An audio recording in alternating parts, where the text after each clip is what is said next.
Good morning, my name's Ryan Littlestone from forexflow.live. Welcome to a new week. What we're seeing in FX markets at the moment is pretty much following the usual risk on, risk off pattern that we saw over the last few weeks, if you like. What we had last week, beginning of the week, was the end of month, end of quarter, and the end of the first half of the year. And obviously, what the first 6 months it's been. There was quite a bit of volatility there as players did their month-end rebalancing and FX markets moved around, but we've settled down now. And what we're really seeing is markets not really breaking any new ranges. We're seeing the levels in play that we've been watching for a while. They're pretty much holding. And it's become purely a matter of for FX traders to play these ranges, play these short-term ranges and looking at the wider edges.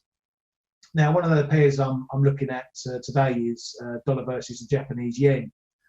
Now, this has been very, very tight at the moment. We're pretty much entrenched between sort of 107 and 108, with the odd little extension above and below that.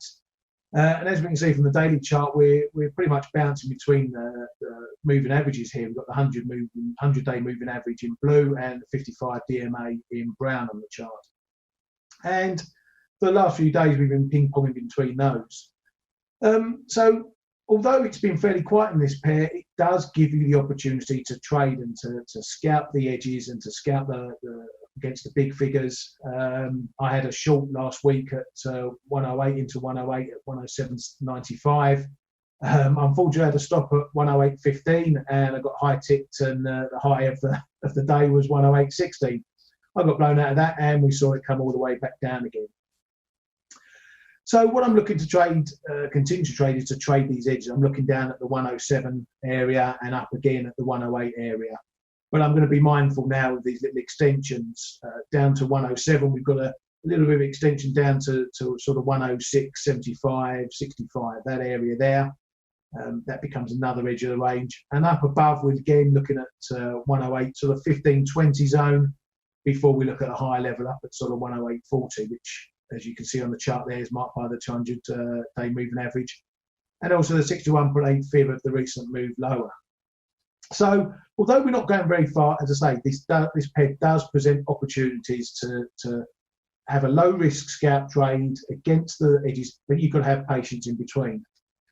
Because what we're seeing in this pair particularly is we've got this middle ground around the 107.50, 40 and the 20-30 area, and every time we get into that zone we just tend to hover around there for quite a while, and then we either make a move lower or we make a move back higher. So it is a pair that needs a lot of patience to trade, but it is, if you like, a safe pair compared to something like cable, which is up and down as you like. It is a safe pair to trade, which then means you can keep your risk fairly tight and you can sit and let the trade run and push it as far as it goes, trail your stop behind it, so if you do get any reverses, then you're not hit and you're not taking any losses, you get into profit as soon as you can.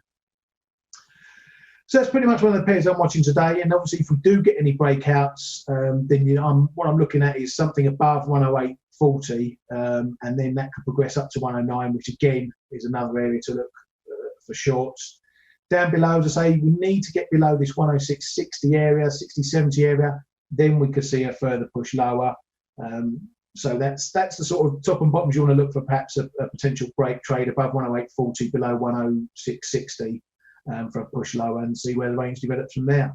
But in the meantime, as I say, keep it simple and trade the edges and the charts as you see them. And as usual, I wish you luck this week.